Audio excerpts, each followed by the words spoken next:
Laut bercerita, Laila S. Chudori. Di sebuah tempat di dalam gelap 1998. Aku tak bisa menggerakkan leherku. Penglihatanku gelap. Mulutku terasa asin darah kering. Hanya beberapa detik, aku baru menyadari apa yang terjadi. Aku ingin membuka mataku, tapi sukar sekali.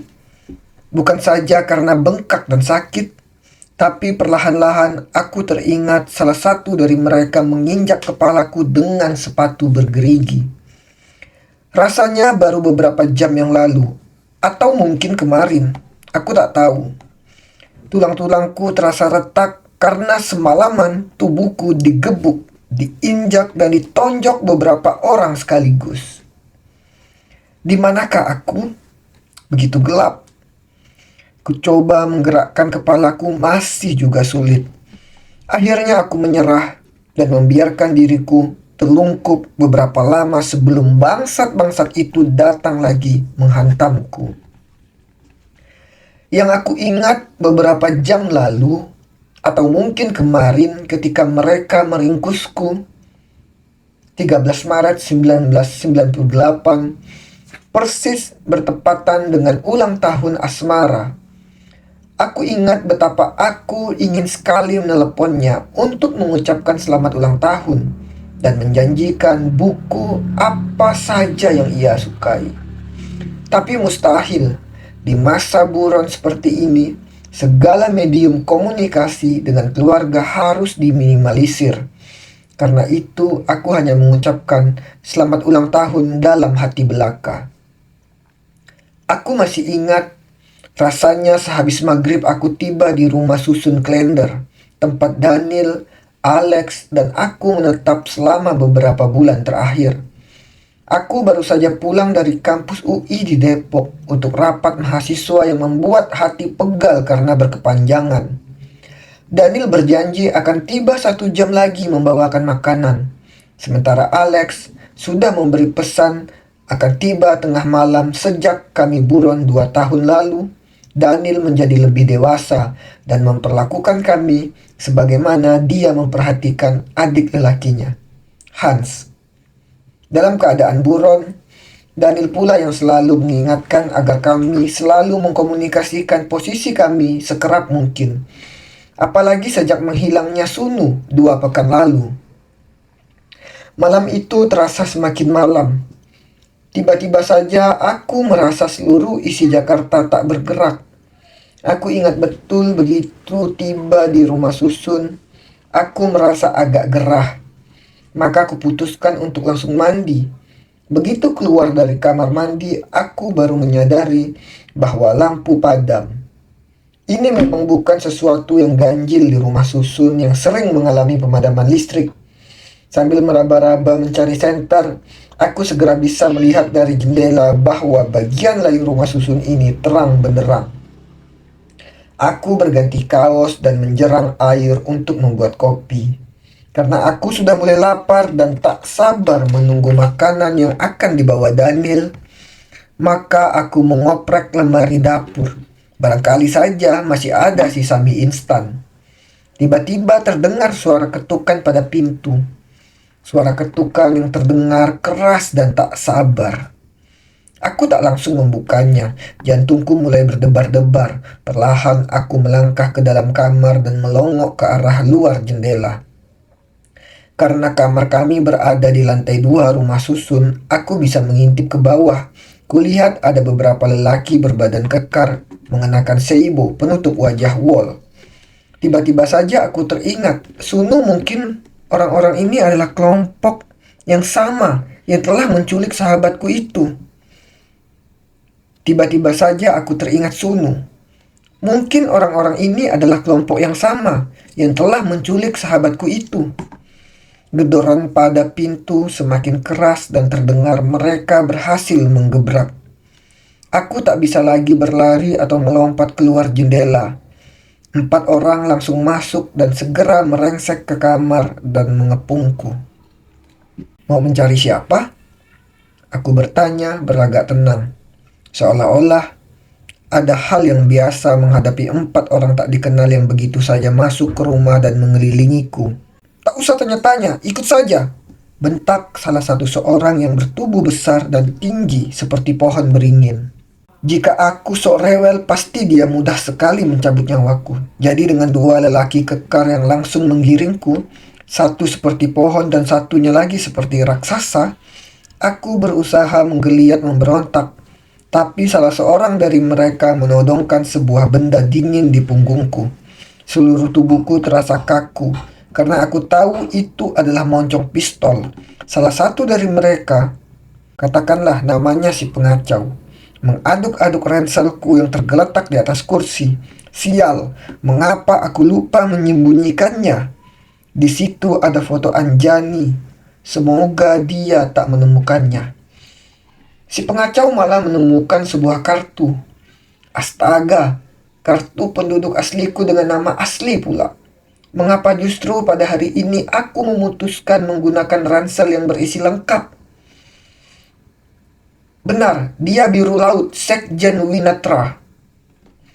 Salah seorang dari mereka lagi maju perlahan. Gaya melangkahnya seperti koboi yang merasa bisa menaklukkan semua musuhnya hanya dengan satu tembakan. Tak terlalu tinggi, bertubuh gempal hingga aku bisa melihat ototnya yang menyembul dari kemeja dan rambut cepak seperti kentara.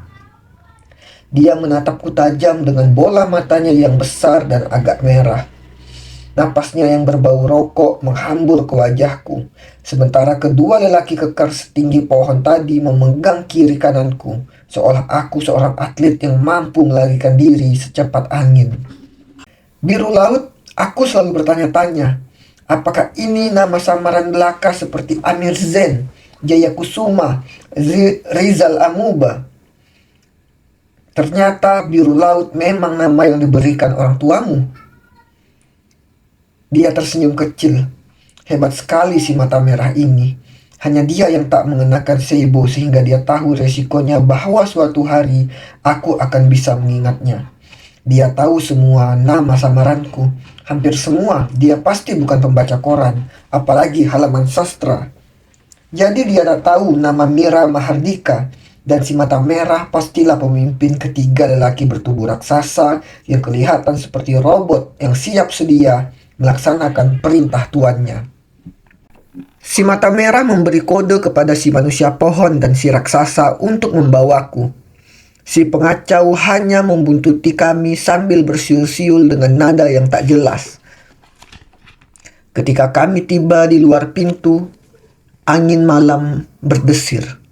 Tiba-tiba saja aku merasa gentar, bukan karena aku tak siap digempur atau dihajar, tetapi karena aku tak tahu siapa yang tengah kuhadapi. Tiba di pekarangan rusun, aku berharap ada tetangga yang melihat kami dan barangkali saja sudi melaporkan pada keamanan kampung atau paling tidak berteriak minta pertolongan. Ternyata senja itu sungguh sepi. Mungkin para tetangga tengah sholat atau bercengkrama dengan keluarga. Barangkali sore itu menarik untuk duduk di teras memperhatikan langit senja. Siapa yang sudi berpretensi seromantis itu? Di rumah susun yang terasnya selalu penuh sesak dengan rentangan gantungan cucian yang malang melintang. Aku sudah pasti sendirian tanpa bantuan siapapun. Aku hanya melihat 2 buah kendaraan kijang berwarna gelap yang menanti kami dengan mesin mobil menyala. Si pengacau menendang punggungku hingga aku jatuh tersungkur di depan mobil. Ah, tai. Dalam keadaan berlutut, si pengacau mendekatiku dan menutup mataku dengan kain hitam, erat hitam. Setelah yakin aku hanya bisa melihat gelap, si pengacau mendorongku masuk ke dalam mobil. Dengan mata tertutup, kain hitam, aku sama sekali tak bisa menebak rute yang dipilih pengemudi. Tapi aku bisa menebak bahwa yang duduk di depan adalah si mata merah, karena aku bisa mencium aroma kretek. Yang mengemudi pasti si pengacau, sedangkan kedua manusia pohon yang pasti jarang mandi menjepit di kiri dan kananku. Di mobil, mereka semua bungkam. Kaca tertutup rapat. Salah seorang dari mereka memasang kaset house musik. Ah, aku tak tahan dengan musik yang repetitif seperti ini. Tapi apa yang bisa kuharap dari 4 manusia berotot ini? Kami seperti diguncang oleh selera musik yang buruk. Mobil itu melesat kencang. Aku mencoba tidur, tapi sial sekali. Musik jelek itu mengganggu telingaku dan aku masih terlalu cemas menebak-nebak tujuan kami. Mungkin kira-kira sejam kemudian akhirnya mobil berhenti. Belum lagi aku menebak lokasi kami, tiba-tiba saja aku mendengar suara Handy Talkie mencericit dari arah kursi depan. Elang, elang. Mungkin itu semacam kode mereka. Terdengar suara derit dan bunyi pintu pagar seret yang dibuka. Mobil meluncur. Hanya beberapa detik kemudian mobil berhenti dan kedua manusia pohon di kiri kananku langsung keluar.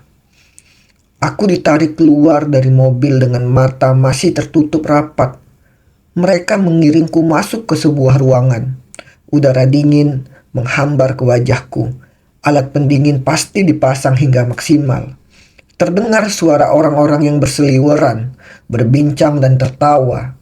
Aku sungguh tak bisa menebak posisiku saat ini. Aku hanya merasa ruangan itu luas dan mungkin ada lebih dari 10 orang di sana.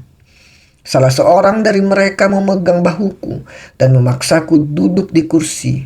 Tiba-tiba saja perutku dihantam satu kepalan tinju yang luar biasa keras.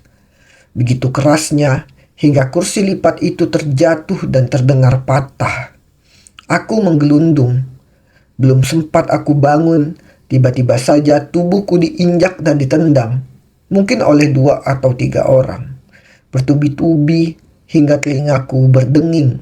Kepalaku terasa terbelah dan wajahku sembab penuh darah. Asin dan asin darah. Kain hitam penutup mataku sudah koyak dan aku tetap tak bisa melihat karena mataku sembab. Mereka meninggalkan aku dalam keadaan terkurap hingga beberapa saat lalu. Meski aku sudah mulai ingat bahwa kini aku berada di sebuah ruangan yang sangat dingin, aku belum bisa bergerak. Leherku luar biasa sakit. Mereka menginjaknya berkali-kali. Apakah aku akan mati? Pada saat itu, antara rasa asin darah dan mata yang bengkak dan sembab, bayang-bayang maut berkelebat di hadapanku. Dia tersenyum dan memberi pesan bahwa dia hanya sekedar numpang lewat dan belum bermaksud mencabut nyawaku. Bangun lu! Seember air disiram ke sekujur tubuhku. Gila! Aku terbangun begitu saja, bukan karena merasa seluruh tulang sudah membaik atau tubuhku segar, tapi karena luka-luka di seluruh badan dikejutkan oleh air dingin dan pecahan es batu. Bangsat! Dengan segera sepasang tangan mengikat kain hitam penutup mataku dengan erat. Aku dipaksa berdiri lantas sepasang tangan menggiringku ke sebuah tempat tidur atau velbed. Aku merasa tak jelas sampai akhirnya mereka memaksaku untuk berbaring. Tangan kiriku diborgol ke sisi velbed sedangkan kakiku diikat kabel. Tidak lama kemudian, aku mendengar seorang menyeret kursi dan duduk di pinggir velbed yang agak rendah. Dari napas dan bunyi langkahnya aku yakin si mata merah ada di sampingku. Benar saja, suaranya yang dalam dan menekan menanyakan di mana Gala Pranaya dan Kasih Kinanti. Siapa saja yang mendirikan Winatra dan Wirasena? Siapa yang membiayai kegiatan kami? Aku merekat bibirku. Ada sedikit kelegaan bahwa kedua sahabatku masih belum tertangkap. Aku merapatkan bibir pura-pura tuli. Kali ini lelaki lain mungkin para manusia pohon berteriak di telingaku. Mana Kasih Kinanti? Mana Gala Pranaya? Aku tetap diam dan bahkan mencoba tersenyum mengejek. Mungkin mereka jengkel, mungkin mereka marah dengan reaksiku. Terdengar kerasak kerusuk tangan-tangan yang berbenah dan tiba-tiba saja sebuah tongkat yang mengeluarkan lecutan listrik menghajar kepalaku. Aku menjerit ke ujung langit, seluruh tulangku terasa rontok. Aku berteriak-teriak menyebut nama Tuhan, tapi suaraku sulit keluar. Setrum listrik itu seperti menahan segalanya di tenggorokanku. Begitu aku mencoba membuka mulut lagi, sebuah sepatu bergerigi menginjak mulutku. Terdengar suara si mata merah menyuruh anak buahnya yang bangsat itu untuk menghentikan tingkahnya. Ada beberapa rapat dengan tokoh-tokoh ini. Suara mata merah menyebut nama-nama besar politikus yang kini dianggap sebagai musuh besar pemerintah. Putri proklamator yang posisinya sebagai ketua partai digusur oleh kongres tandingan. Beberapa nama tokoh yang selama ini kritis terhadap Presiden Soeharto. Jika saja aku tidak kesakitan luar biasa setelah disetrum, aku ingin sekali tertawa terbahak-bahak. Kami menentang Orde Baru, itu jelas. Itu adalah rezim keji. Tapi sampai rapat dengan nama-nama besar itu, para lalat ini pasti pemalas hingga gemar sekali mengarang-arang cerita. Aku hanya mengenal nama-nama itu dari media. Bagaimana mungkin aku bertemu dengan mereka? Entah karena aku diam saja atau mungkin tak sengaja menyeringai. Mereka membentak-bentak dengan suara nyaring.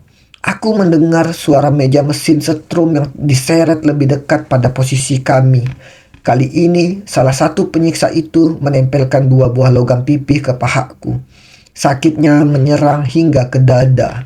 Aku menggap-menggap, mencari udara.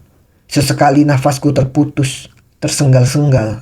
Sekali lagi aku melihat maut berkelebat di hadapanku. Aku tak paham bagaimana aku bisa melihat bayang-bayang pencabut nyawa bolak-balik padahal mataku tertutup dan aku hanya bisa melihat gelap. Mungkin Tuhan mengizinkan aku melihat utusannya, atau mungkin aku tengah berilusi. Sayup-sayup aku mendengar suara si mata merah yang dalam dan berat, menegur hamba-hambanya agar jangan menyetrum di wilayah dada. Aku tak tahu apa yang selanjutnya terjadi, tiba-tiba saja segalanya gelap. Aku tak sadar diri. Entah pukul berapa, tiba-tiba saja aku disentakkan suara alarm yang nyaring. Aku sulit bergerak karena rasanya seluruh tulang yang menopang tubuhku tak berfungsi. Tiba-tiba saja aku mendengar suara yang sangat kukenal. Daniel, dia menjerit dan meraung-raung. Aku tak tahu apakah aku lega mendengar suara yang kukenal atau malah khawatir karena Daniel kurang tahan dengan ketidaknyamanan. Apalagi siksaan. Dengarlah. Dia berteriak begitu kencangnya memanggil ibunya. Memanggil namaku, memanggil Yesus. Aku juga bisa mendengar suara setruman yang meletik. Pasti terkena syarafnya hingga lolongan Daniel memenuhi ruangan. Yah, tai mereka semua. Aku mencoba memberontak dari ikatan tangan dan kakiku. Meski aku tahu mungkin aku bisa terlepas begitu saja, tiba-tiba sebuah tinju melayang menambok kepalaku. Aku berhenti memberontak. Suara Daniel makin meninggi dan tiba-tiba aku dengar pula suara Alex yang mengerang-ngerang. Terdengar suara gebukan dan tendangan. Para penyiksa terdengar seperti berpesta seraya menghajar Alex. Rupanya kedua sahabatku itu diambil tak lama setelah mereka menculikku. Kali ini di dalam gelap aku tak hanya melihat maut berkelebat secepat cahaya, tapi juga bayang-bayang penyair tersenyum dengan matanya yang sedih.